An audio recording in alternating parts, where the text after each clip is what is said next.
एक बार बोल राधा वल्लभ लाल की, बाके बिहारी लाल की।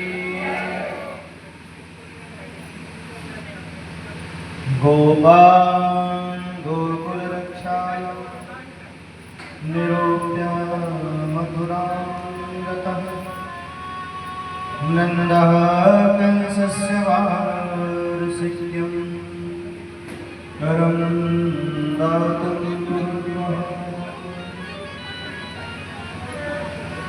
भगवान अखिल ब्रह्मांड नायक परम पिता परमात्मा लीला करने के लिए पधारे हैं। भगवान के अवतार के मुख्य रूप से चार हेतु होते हैं। भगवान बालक क्यों बनते हैं, भगवान लीला क्यों करते हैं, उसके चार कारण हैं। भगवान की इस धरती पे लीला कर प्रकट होने का कौन कौन से हैं?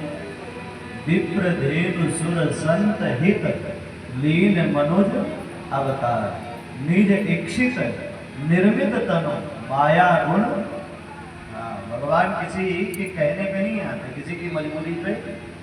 निज इक्षित है। और भगवान की इच्छा कब होती है?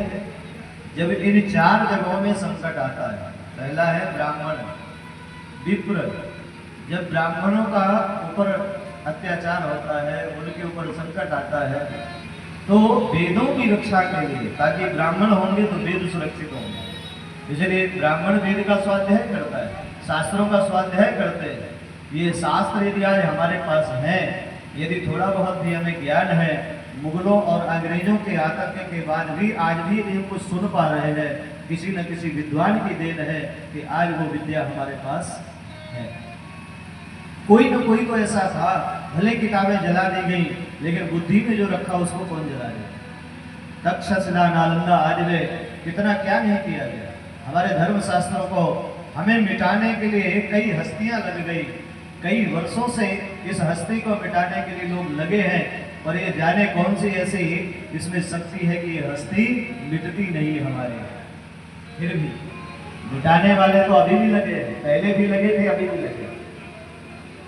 लेकिन हम चाहें, हमारा यदि पराक्रम होगा, हमारा यदि विश्वास होगा और हमारे अंदर यदि सामर्थ्य होगा, तो हमारी संस्कृति को कोई नष्ट नहीं कर सकता है। क्योंकि भगवान की संस्कृति को अपनाते हैं, जिस संस्कृति में स्वयं भगवान पधारे हो, इसलिए इसे सनातन के नाम से जाना जाता है, जिसका कोई आदि नहीं, जिसका कोई अंत नहीं।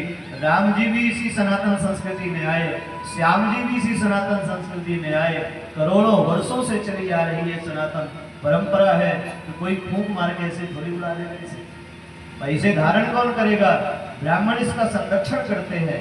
वो वर्षों वर्षों बैठ करके और स्वाध्याय करते हैं, रात रात जग करके पढ़ाई करते हैं, तब जाकर के आपके पास यहाँ आते हैं। यहाँ बैठना इतना आसान नहीं है। यहाँ बैठने के पहले कई वर्षों तक परिश्रम करना हुआ होगा।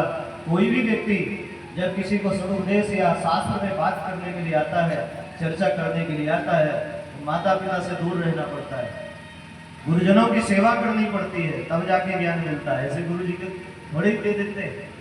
गुरु की भी सेवा करोगे तब ज्ञान मिलेगा। हम लोग गुरुकुल में पढ़ते थे और गुरु जी से जब कुछ पूछना हो गूढ़ रहस्य, तो जाके पैर दबाने लगो, गुरु जी अपने आप पढ़ा।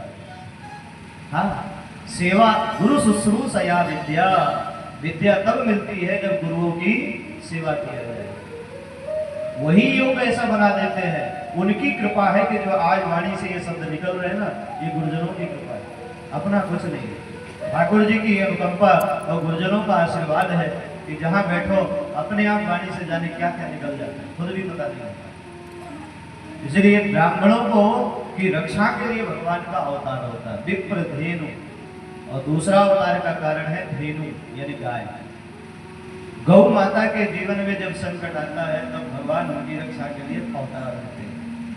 गायों को जब कष्ट दिया जाता है, गौ माता के अस्तित्व पे जब संकट आएगा, तो गोपाल स्वयं अवतरित होकर के और गोचारण लीला करने के लिए उपस्थित होते हैं। जिन गायों का चारण स्वयं गोविंद ने किया है, आज वो सड़कों में घूम रही है। देखो कितना बड़ा दुर्भाग्य है हम लोगों का। संस्कृति को सुरक्षित करने के लिए हमें भी कुछ नियम लेना होगा। हम अपने घर में कुत्ता पालना पसंद करते हैं। पढ़े लिखे लोगों की पहचान क्या है? डॉगी घर में होए तो समझ लो कि सबसे बढ़िया योग्य और धनवान व्यक्ति यही है। और जिसके घर में गाय होए उसको लोग क्या बोलते हैं? गंवार। क्या बोलते हैं? गंवार। ये तो गाय पालने वाला है गंवार है, और कुत्ता पालने वाला बड़ा होशियार है। ये हमारी सोच हो गई। सोचो हम कहाँ जा रहे हैं। जिस गौ माता के कृपा से, गाय माता की कृपा से ही ये सृष्टि जो है संचालित हो रही है। और हमारी संस्कृति में गाय का तो बड़ा ही महत्व है। वास्तविकता हम लोग गौ को पशु नहीं मानते। हमारे लिए गाय पशु नहीं है। क्या है वो? माँ है। जैसे माँ एक शिशु का संरक्षण करती है, नन्हे से बालक का पालन पोषण कौन करता है? गौ माता करती है। विश्वामित्र जी का वशिष्ठ जी का झगड़ा किस बात पे हुआ था? गाय को लेकर के हुआ था ना। बड़ा युद्ध छिड़ गया, लेकिन विश्वामित्र जी ने गाय के बल पे, उस गौ माता के आशीर्वाद से वशिष्ठ जी ने विश्वामित्र जैसे बड़े पराक्रमी को भी घुटनों में लाकर के खड़ा किया। किसका बल था? गौ माता का बल। इसलिए गावो विश्वस्य मातरः, गौ माता पूरे विश्व की माँ है। गाय का रक्त इस पृथ्वी में गिर रहा है और तुम सोच रहे हो कि हम सुरक्षित रहेंगे? हम लोग ये मान रहे हैं कि हम सुरक्षित रहेंगे।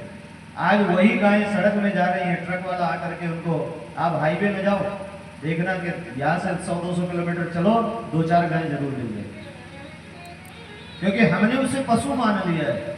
हम गौ माता की सेवा अब नहीं करते, और सेवा तब तक करते हैं जब तक हमारा स्वार्थ होता है। गाय दूध दे रही है तो हम बढ़िया खूब खिलाएंगे, चकाचक उसकी खूब सेवा करें, और जैसे दूध देना बंद कर देगी तो घर से छोड़ देंगे। क्यों भाई? माता पिता ने जन्म दिया है, माता पिता ने हमें शरीर दिया है, तो क्या बूढ़े हो जाते हैं तो उन्हें घर से बाहर निकाल दोगे? माता पिता क्या बूढ़े हो जाए तो उन्हें घर से बाहर निकाल देना चाहिए? मान लो उनका सामर्थ्य नहीं है तो क्या घर से निकालना चाहिए? क्या बताओ आप लोग, क्या निकाल देना चाहिए? गौ माता का दूध पी करके जिससे तुम बड़े हुए हो, जिसकी सुंदर घी खा करके तुम बलवान हुए हो, जिसके गोबर के कंडे से भोजन बना करके सुंदर अपना पेट भरते हो, भले ही वो दूध नहीं देती है, लेकिन गाय के रोम रोम से एक एक जो है रोम से बड़ी सुंदर जो है उसमें पॉजिटिव एनर्जी निकलती है, सकारात्मक ऊर्जा प्राप्त होती है। जिस घर में गाय बधी होगी उस घर में सकारात्मकता का प्रवाह होता है, और जिस घर में डॉगी बधा होगा वहां नकारात्मक ही रहेगी। इसलिए हम गाय का गोबर उठाना जो है बुरा मानते हैं, लेकिन वही कुत्ते को लेकर के सुबह टहलाना हम लोग को बड़ा अच्छा लगता है, बड़ा गर्वान्वित होते हैं हम लोग। कहाँ जा रहे हैं हम लोग? किस तरफ जा रहे हैं? किस ओर चल दिए हम, किस ओर जाते जाते।